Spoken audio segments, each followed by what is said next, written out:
അപ്പോൾ ഒന്നാമത്തെ മെത്തേഡ് എന്ന് പറയുന്നത്, ആണുങ്ങളിൽ ഇൻ്റർകോഴ്സ് നടക്കുന്ന സമയത്ത് ആണുങ്ങളിൽ നിന്ന് സെമൻ പോകും. അതുപോലെ സ്ത്രീകൾക്ക് ഒരു ഉത്തേജനമുണ്ടായിട്ട് അവസാനം ഒരു പീക്ക് മൊമെൻറ്റിലെത്തും. സോ ഇത്തരത്തിൽ സെക്ഷുവൽ എനർജീസിനെ നഷ്ടപ്പെടുത്തി കളയാതെ ആ സെക്ഷുവൽ എനർജിയെ നമുക്ക് ഈ എനർജിക്ക് വേണ്ടിയിട്ട് അതിനെ നമുക്ക് റീഫ്രെയിം ചെയ്യാൻ പറ്റും, അല്ലെങ്കിൽ വേറൊരു രീതിയിൽ അതിനെ മാറ്റിയെടുക്കാൻ പറ്റും. ബൈബിളിനകത്ത്, പഴയ നിയമത്തിനകത്ത് ഒരു ഉദ്ധരണിയുണ്ട്. ഒരു പുരുഷൻ ഒരു സ്ത്രീയുമായിട്ട് ശയിച്ചു കഴിഞ്ഞപ്പോൾ അദ്ദേഹം ശുക്ലവിസർജനം സ്ത്രീയുടെ ഉള്ളിലേക്ക്, ഓവറിക്കകത്തേക്ക് വിടാതെ അത് പുറത്തേക്ക് തൂകിക്കളഞ്ഞു. അപ്പോൾ ദൈവത്തിന് അതിയായ കോപമുണ്ടായി എന്ന് പറഞ്ഞൊരു ഉദ്ധരണി പഴയ നിയമത്തിനകത്തുണ്ട്.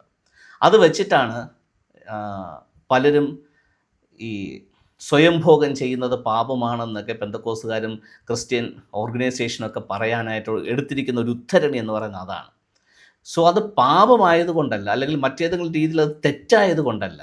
ശരിക്കും ഈ സെക്ഷൽ എനർജിക്ക്, അതായത് പുരുഷനിൻ്റെ ആ ബീജത്തിന്, സെമന് ഒരു ഭയങ്കര ക്രിട്ടിക്കലായിട്ടുള്ള പവറുണ്ട്.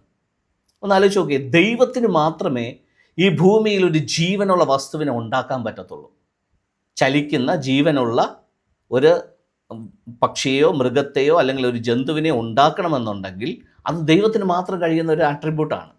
സോ ഇതുപോലെ ഒരു പുരുഷൻ്റെ ഉള്ളിൽ നിന്ന് വരുന്ന സെമന്, ബീജത്തിന് ഒരു ജീവനുള്ള ഒരു മനുഷ്യനെ ഉണ്ടാക്കാനുള്ള പൊട്ടൻഷ്യലുണ്ട്. അത്രയും പവർഫുള്ളായിട്ടുള്ള, അത്രയും പ്രീഷ്യസ് ആയിട്ടുള്ള ഒരു എനർജി സിസ്റ്റമാണ് പുരുഷൻ്റെ ബീജത്തിനകത്തുള്ളത്. അപ്പോൾ ഒരു ജീവനെ ഉണ്ടാക്കാൻ വേണ്ടിയിട്ടുള്ള പ്രീഷ്യസ് ആയിട്ടുള്ള, വാല്യുബിൾ ആയിട്ടുള്ള ആ എനർജി സിസ്റ്റത്തിനെ പാഴാക്കി കളയാൻ പാടില്ല എന്നുള്ളതാണ് ഇതിനകത്തുള്ള ഏറ്റവും ക്രൂഷ്യലായിട്ടുള്ള കാര്യം. അത് പാഴാക്കാതെ ആ സിമനെ, അല്ലെങ്കിൽ ആ ബീജത്തിനെ ഈ ഫ്ലൂയിഡിനെ മുകളിലോട്ട് കയറ്റാൻ വേണ്ടിയിട്ടുള്ള എനർജി ആയിട്ട് നമുക്ക് കൺവേർട്ട് ചെയ്യാൻ പറ്റും. അതൊരു സയൻസാണ്. അത് നമ്മുടെ ഉള്ളിൽ നമുക്ക് ചെയ്തെടുക്കാൻ പറ്റുന്നൊരു പ്രോസസ്സാണ്. അതുപോലെ സ്ത്രീകൾക്കും സെക്ഷൽ എനർജി നഷ്ടപ്പെടുത്തി കളയാതെ ആ എനർജിയെ സ്റ്റോർ ചെയ്തിട്ട് ഈ തരത്തിൽ അതിൻ്റെ സ്റ്റിമുലേഷൻ കൊടുക്കാൻ, എനർജി സ്റ്റിമുലേഷൻ കൊടുക്കാൻ വേണ്ടിയിട്ട് പാഴാക്കി കളയുന്ന എനർജിയെ ഉപയോഗിക്കാൻ പറ്റും.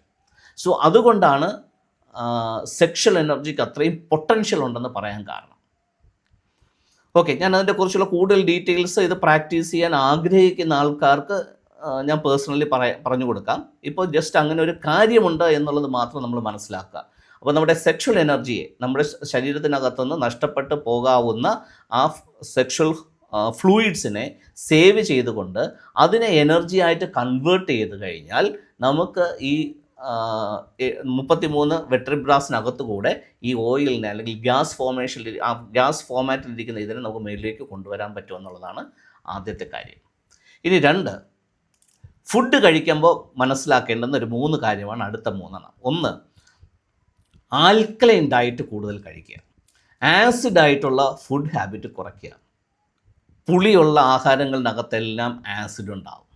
അപ്പോൾ പുളിയുള്ള ആഹാരങ്ങൾ, ഇപ്പോൾ നമ്മൾ നാരങ്ങ പോലെയുള്ള, ഓറഞ്ച് പോലെയുള്ള അങ്ങനെ പുളിമയമുള്ള ആഹാരത്തിൻ്റെ അളവ് കുറച്ച് കഴിഞ്ഞാൽ നമ്മുടെ ശരീരത്തിനകത്ത് ഡൈജസ്റ്റീവ് സിസ്റ്റം കുറച്ചും കൂടെ ഈസി ആകുകയും അവിടെ നിന്ന് നമുക്ക് കുറേ എനർജി സേവ് ചെയ്യുകയും ചെയ്യാം. ഓഫ് കോഴ്സ് നമ്മൾ കഴിക്കുന്ന ആഹാരത്തെ ഡൈജസ്റ്റ് ചെയ്ത് അതിനെ നമ്മുടെ ശരീരത്തിൻ്റെ പോഷകങ്ങളായിട്ട് കൺവേർട്ട് ചെയ്യുന്നതിന് വേണ്ടിയിട്ട് നമ്മുടെ ഡൈജസ്റ്റീവ് സിസ്റ്റം ഒത്തിരി എനർജി എടുക്കുന്നുണ്ട്, എനർജി അതിന് ഉപയോഗിക്കുന്നുണ്ട്. അപ്പോൾ ആൽക്കലൈൻ ഫുഡ് കഴിക്കുമ്പോൾ, ആസിഡ് ഫുഡ് കഴിക്കാതിരിക്കുമ്പോൾ ആ ഡൈജസ്റ്റീവ് പ്രോസസ്സ് കുറച്ചുകൂടി ഈസി ആകുകയും അതുവഴി നമുക്ക് ഒത്തിരി എനർജി സേവ് ചെയ്യാനും പറ്റും. ആ എനർജിയെ നമുക്ക് ആ പർപ്പസിന് വേണ്ടിയിട്ട് മാറ്റാൻ പറ്റും. ഇതേ കാര്യം ഇതുപോലെ തന്നെയാണ് ഈ ആസിഡ് ഫുഡ് കഴിക്കാതിരിക്കണം എന്ന് പറയുന്നത് പോലെ തന്നെയാണ് ആൽക്കഹോൾ കൺസപ്ഷൻ കുറയ്ക്കണം. ആൽക്കഹോൾ കൺസപ്ഷൻ ഉള്ള വ്യക്തികൾക്കും ഇതുപോലെ ആൽക്കഹോളിനെ ദഹിപ്പിച്ച് ശരീരം അതിനെ നിർവീര്യമാക്കി കളയാൻ വേണ്ടിയിട്ട് ഒത്തിരി എനർജി വേസ്റ്റ് ചെയ്യേണ്ടി വരും. അത് ദഹിപ്പിക്കാൻ വേണ്ടി മാത്രമല്ല, നമ്മുടെ ശരീരത്തിനകത്ത് ആൽക്കഹോൾ കൺസപ്ഷൻ വഴി ഉണ്ടാകുന്ന ടോക്സിൻസിനെ മാറ്റാൻ വേണ്ടിയിട്ടും ഒത്തിരി എനർജി അതിന് വേണ്ടിയിട്ട് പാഴാക്കേണ്ടി വരും. സോ ആൽക്കലൈൻ ഫുഡ് കഴിക്കുക, ആസിഡ് ആയിട്ടുള്ള ഫുഡിൻ്റെ ഇൻടേക്ക് കുറയ്ക്കുക, മാത്രവുമല്ല ആൽക്കഹോളിൻ്റെ കൺസപ്ഷൻ കുറയ്ക്കുക. സോ ഡയറ്റിനകത്ത് ഈ ക്രമീകരണം വരുത്തി കഴിഞ്ഞാൽ ഡൈജസ്റ്റീവ് സിസ്റ്റത്തിനകത്തുനിന്ന് പാഴായി പോകുന്ന ആ എനർജിയെ നമുക്ക് ഈ ഒരു സ്റ്റിമുലേഷന് വേണ്ടിയിട്ട് ഉപയോഗിക്കാനായിട്ട് പറ്റും. സോ ആ എനർജിയെ നമുക്ക് അതിന് വേണ്ടിയിട്ട് അക്യുമുലേറ്റ് ചെയ്ത് മാറ്റാൻ പറ്റും. ഇനി അടുത്ത പോയിൻ്റ്, നമ്മളെപ്പോഴും ഒരു ഹൈ വൈബ്രേഷനകത്ത്, എപ്പോഴും ഒരു പോസിറ്റീവ് ചാമിങ്ങിനകത്ത്, ഡള്ളാകാതെ, നെഗറ്റീവായിട്ടുള്ള മൂഡ് വരാതെ, ചിന്താകുല ആയിരിക്കാതെ, ഒരിക്കലും ഒരു ചിന്താഭാരത്തിനകത്തിരിക്കാതെ, ഡിപ്രഷനിലിരിക്കാതെ, എപ്പോഴും വൈബ്രൻ്റ് ആയിട്ടിരിക്കണം. എപ്പോഴും ആ വൈബ്രേഷൻ നമുക്കുണ്ടാകുന്ന ആ എനർജി നമുക്ക് എപ്പോഴും ഇങ്ങനെ സ്റ്റിമുലേറ്റ് ചെയ്തുകൊണ്ടിരിക്കണം. അത്തരത്തിൽ നമ്മൾ ഡൈനാമിക് ആയിട്ട് ഇരുന്ന് കഴിഞ്ഞാൽ എപ്പോഴും ആ ഊർജ്ജസ്വലത നമുക്ക് നിലനിർത്താൻ പറ്റും. നമ്മളൊരു ഡിപ്രസീവ് ആയിട്ടുള്ള സ്റ്റേറ്റിലേക്ക് പോവുകയാണെങ്കിൽ, അല്ലെങ്കിൽ ഇങ്ങനെ മന്ദതയിലിരിക്കുമ്പോൾ നമ്മുടെ ശരീരത്തിനകത്തുനിന്ന് ഒരുപാട് എനർജി പാഴായി പോകും. അപ്പോൾ അതുകൊണ്ട് അങ്ങനെ ഒരു നെഗറ്റീവ് എനർജിയുടെ ഒരു സ്റ്റേറ്റിലിരിക്കാതെ എപ്പോഴും മൈൻഡിനെയും ശരീരത്തെയും ആക്റ്റീവാക്കി പ്ലസൻ്റായിട്ട് വെക്കാനായിട്ട് ശ്രമിക്കുക. ഇനി അടുത്ത് കുണ്ടലിനി മെഡിറ്റേഷൻ ഉണ്ട്. അത് ഞാൻ അതിനെക്കുറിച്ച് കൂടുതൽ ഡീറ്റെയിൽ ആയിട്ട് പോകുന്നില്ല, കാരണം അതിനകത്ത് യോഗ മുറകളും അത്തരത്തിലുള്ള കുറേ കാര്യങ്ങളൊക്കെ ഉള്ളതുണ്ട്. അത് ഞാൻ സ്കിപ്പ് ചെയ്യുകയാണ്. ഇത് ഒരു പല കാര്യങ്ങൾ പറയുന്നതിനകത്ത് ഒന്ന് മാത്രമാണ് ഈ കുണ്ടലിനി മെഡിറ്റേഷൻ എന്ന് പറയുന്നത്.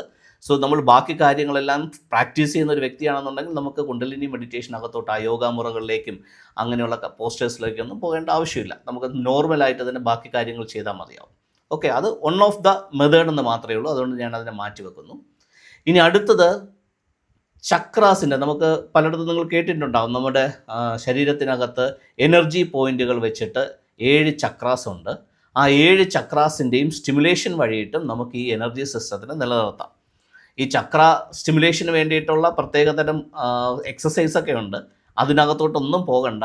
നാച്ചുറലായിട്ടുള്ള കാര്യങ്ങൾ നമ്മുടെ ശരീരത്തിനകത്ത്, പ്രകൃതിക്കകത്ത് നമ്മൾ ഇൻവോൾവ് ചെയ്ത് ജീവിക്കുമ്പോഴത്തേക്ക് നാച്ചുറലി ഉണ്ടാകുന്ന രീതിയിൽ മാത്രം ആ ചക്രാസിൻ്റെ ആക്ടിവേഷൻ ചെയ്താൽ മതിയാവും.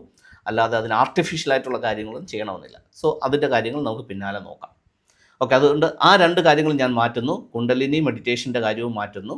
ചക്രാസിൻ്റെ ആക്ടിവേഷനിലൂടെ ഉണ്ടാകേണ്ടുന്ന എനർജി സിസ്റ്റത്തിനെ ഞാൻ മാറ്റിവെക്കുന്നു. ഓക്കെ, ബാക്കി കാര്യങ്ങൾ നിങ്ങൾക്ക് മനസ്സിലായെന്ന് വിചാരിക്കട്ടെ. ഇനി അടുത്ത കാര്യം, സയൻസിനകത്ത് പറയുന്നത് നമ്മുടെ നാവിൻ്റെ തുമ്പിനെ നമ്മുടെ അണ്ണാക്കിലേക്ക്, മുകളിലെ വായുടെ മുകൾ ഭാഗത്തേക്ക് തൊട്ട് വെച്ച് കഴിഞ്ഞാൽ, നാക്കിനെങ്ങനെ മടക്കി മുകൾ ഭാഗത്തേക്ക് തൊട്ട് ഇങ്ങനെ കുറച്ച് സമയം ഇരുന്ന് കഴിഞ്ഞാൽ ഈ ഒരു എനർജി സ്റ്റിമുലേഷൻ നടക്കുമെന്നുള്ളതാണ് പറയുന്നത്. അത് ഈ അക്യുപഞ്ചർ പോലെയുള്ള ഒരു കാര്യമാണ്. ആ രീതിയിൽ അതിനെ നമുക്ക് എനർജി സ്റ്റിമുലേഷൻ ഉണ്ടാക്കാമെന്ന് പറയുന്നുണ്ട്. ഇനി മറ്റൊന്ന്, പ്രാണായാമ പോലെയുള്ള ബ്രീത്തിങ് ടെക്നിക്സ് നമുക്ക് ഉപയോഗിക്കാം. അതും ഒരു ഗുരുവിൻ്റെ, അല്ലെങ്കിൽ അത് പ്രാക്ടീസ് ചെയ്യിപ്പിക്കുന്ന ഒരു വ്യക്തിയുടെ സഹായമില്ലാതെയാണ് നമ്മൾ പ്രാണായാമ പോലെയുള്ള ബ്രീത്തിങ് ടെക്നിക്സ് പ്രാക്ടീസ് ചെയ്യുന്നുണ്ടെങ്കിൽ ഒരു പക്ഷേ അത് ഗുണത്തേക്കാളേറെ ദോഷമായി മാറാം. സോ ഈ 3 കാര്യങ്ങൾ ഞാനിപ്പോൾ തൽക്കാലം മാറ്റിവെക്കാൻ നിങ്ങളോട് ആവശ്യപ്പെടുക. 1 കുണ്ടലിനി മെഡിറ്റേഷൻ, 2 ചക്രാസിൻ്റെ ആക്ടിവേഷൻ, 3 ബ്രീത്തിങ് എക്സസൈസ്. ഇത് 3 കാര്യങ്ങൾ മാറ്റിവെച്ചിട്ട് ബാക്കി കാര്യങ്ങൾ ഏത് സാധാരണപ്പെട്ട വ്യക്തിക്കും പ്രാക്ടീസ് ചെയ്യാൻ പറ്റും. സോ അതാകണം ഏറ്റവും കൂടുതൽ നിങ്ങൾ പ്രാക്ടീസ് ചെയ്യേണ്ടത്. ആർട്ടിഫിഷ്യലായിട്ട് അല്ലെങ്കിൽ എക്സ്റ്റേണലായിട്ടുള്ള കാര്യങ്ങൾ വെച്ച് ഇത് പ്രാക്ടീസ് ചെയ്യുന്നതിനേക്കാളും നാച്ചുറലായിട്ടുള്ള കാര്യങ്ങൾ വെച്ച് പ്രാക്ടീസ് ചെയ്യുന്നതായിരിക്കും എപ്പോഴും നല്ലത്. നമുക്ക് കൂടുതൽ അറിയാൻ ആഗ്രഹമുള്ള ആൾക്കാർക്ക് സ്പെഷ്യൽ കോഴ്സ് ഞാൻ കണ്ടക്ട് ചെയ്യുന്നുണ്ട് ഈ കാര്യങ്ങളൊക്കെ വെച്ചിട്ട്. ഇതൊരു ഇൻട്രൊഡക്ഷൻ മാത്രം. ഇങ്ങനെ ഒരു കാര്യം, ബിബ്ലിക്കലി ഇങ്ങനെ ഒരു കാര്യം ഉണ്ട് എന്ന് നിങ്ങളെ അറിയിക്കാൻ വേണ്ടിയിട്ടാണ് ഞാൻ ഇപ്പോൾ ഈ ഒരു ഇൻട്രൊഡക്ഷൻ കോഴ്സ് എടുക്കുന്നത്, ഈ ഒരു ഓൺലൈൻ കോഴ്സ് എടുക്കുന്നത്. ഇതിൻ്റെ ഡീറ്റെയിൽഡ് ആയിട്ടുള്ള കോഴ്സും അതിൻ്റെ കാര്യങ്ങളൊക്കെ ഞാൻ ഓഫ്ലൈനോ അല്ലെങ്കിൽ മറ്റ് സെക്ഷൻ ചെയ്യുന്നുണ്ട്. താല്പര്യമുള്ളവർ അറിയിച്ചു കഴിഞ്ഞാൽ അവർക്ക് വേണ്ടിയിട്ട് ഞാനത് പിന്നീട് കണ്ടക്ട് ചെയ്യാം. അപ്പോൾ സ്റ്റോറി ഓഫ് ജീസസ് എന്ന് പറയുന്നത് ഇത്രയേ ഉള്ളൂ. എന്താണ്? ഹെവനിൽ നിന്ന് ഇൻകാർട്ട് ചെയ്ത്, അല്ലെങ്കിൽ ഹെവനിൽ നിന്ന് അവതരിച്ച് ഭൂമിയിലേക്ക് വന്ന ഒരു സിംബോളിക് റെപ്രസെൻറ്റേഷനായിട്ട് ജീസസിനെ കുറിച്ച് ബൈബിൾ പറയുന്നത്. അത് ഇത്രയേ ഉള്ളൂ. നമ്മുടെ പീനിയൽ ഗ്ലാൻഡിനകത്തുനിന്നും നമ്മുടെ പീട്യൂട്ടറി ഗ്ലാൻഡിനകത്തുനിന്നും വരുന്ന സെക്രിയേഷൻ, അവർ തമ്മിലുള്ള ഏത് തരത്തിലുള്ള കോണ്ടാക്റ്റ് ഇല്ലാതെ, പരസ്പരമുള്ള ഡയറക്റ്റായിട്ടുള്ള കോണ്ടാക്റ്റ് ഇല്ലാതെ അതിനകത്തുനിന്ന് വരുന്ന സെക്രിയേഷൻസ് തമ്മിൽ ഒരുമിച്ചിട്ടാണ്, ആ ഒരു കോമ്പിനേഷനിലാണ് ഈ ജീസസ് എന്ന് പറയുന്ന ആ ഓയിൽ ഉണ്ടാകുന്നത്. അതാണ് നമ്മുടെ വെർട്ടിബ്രയ്ക്കകത്ത് കൂടെ താഴോട്ട് വരുന്നത്. അത് വന്നിട്ട് നമ്മുടെ സാക്രം ബോണിനകത്ത് 3 ദിവസം അവിടെ ഇരിക്കും. അതിനെയാണ് ജീസസിൻ്റെ ഡെത്ത് എന്ന് പറയുന്നത്. ഡെത്തും ആ കേവ് പോലത്തെ ഒരു ഗുഹ പോലത്തെ ഒരു അറയാണ്, അതിനകത്താണ് ആ ഓയിൽ വന്ന് റെസിഡ്യൂ ആയിട്ട് അങ്ങനെ ഇരിക്കുന്നത്. സോ അവിടെയാണ് ഈ ഒരു അടക്ക ശുശ്രൂഷ നടന്നതെന്ന് നമ്മൾ പറയുന്നത്. ഓക്കെ, അത് കഴിഞ്ഞിട്ട് എന്ത് ചെയ്യും? 3 ദിവസം കഴിഞ്ഞിട്ട് റിസറക്ഷൻ സംഭവിക്കും. ഈ റിസറക്ഷൻ്റെ പ്രോസസ്സ് എന്ന് പറയുന്നത് ആ ശാരീരിക ഘടനയിൽ നിന്ന്, അല്ലെങ്കിൽ ആ ഓയിലിൻ്റെ സ്ട്രക്ചറിൽ നിന്ന് അതൊരു ഗ്യാസ് ഫോർമേഷനായിട്ട് അത് മാറും, അതിൻ്റെ സ്ട്രക്ചർ മാറും. അതിനാണ് റിസറക്ഷൻ എന്ന് പറയുന്നത്. ആ റിസറക്ഷൻ ചെയ്ത ആ ഓയിൽ തിരിച്ച് ഇതേപോലെ ഈ 33 വെട്രിപ്രയിൽ കൂടെ മുകളിലേക്ക് വരണം. അപ്പോൾ ജീസസിൻ്റെ ആയുസ് 33.5 വർഷമെന്ന് നമ്മൾ ബൈബിളിൽ കാണുന്നുണ്ട്. 33 വയസ്സ് വരെ യേശു ജീവിച്ചു എന്നുള്ളതാണ്. അപ്പോൾ മുകളിൽ നിന്ന് താഴോട്ട് വെട്രിപ്ര വഴി താഴോട്ട് അതിൻ്റെ സാക്രം ബോൺ വരെ എത്തുമ്പോൾ ഈ 33 വെട്രിപ്ര വഴിയാണ് താഴോട്ട് എത്തുന്നത്. അതിനെയാണ് സിംബോളിക്കായിട്ട് 33 വർഷം എന്ന് പറഞ്ഞിരിക്കുന്നത്. ഇനി അടുത്ത് തിരിച്ചെന്ത് ചെയ്യണം? തിരിച്ചും ഈ ഓയിൽ ഈ 33 വെട്രിപ്ര വഴി തിരിച്ച് തലച്ചോറിലേക്ക് എത്തണം. അതിനെയാണ് റിസറക്ഷൻ എന്ന് പറയുന്നത്. ഓക്കെ, അത് തിരിച്ചെവിടെ എത്തണം? ഓപ്റ്റിക് തലാമസിനകത്ത്, നമ്മുടെ തലച്ചോറിനകത്തുള്ള തലാമസിൻ്റെ ആ ഏരിയയിലേക്ക് എത്തണം. ഇനിയാണ് ഞാൻ ക്രൂസിഫിക്കേഷൻ എന്ന് പറയുന്ന കാര്യത്തെക്കുറിച്ചൊന്ന് പറയാൻ പോകുന്നത്. ഓക്കെ, എന്താണ് ക്രൂസിഫിക്കേഷൻ എന്നുള്ളത് നമുക്കൊന്ന് നോക്കാം.